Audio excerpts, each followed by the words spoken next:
সময় চলতে আছে। মার কৃপার অনুসারে আজকে শনিবার দেবতা স্থান যাত্রা হয়েছে। সময় সকাল সন্ধ্যা 6:05 থেকে 6:30 পর্যন্ত আমরা ওখানে অধিবাস করে সারুন। রাতে 7:30 দেবতার অধিবাস পূজা হইব। তারপর রাত 11:05 নিশি পূজা, মার মেইন পূজাটা হইব।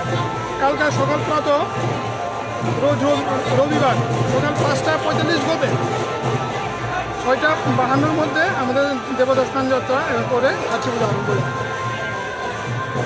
ঠিক আছে।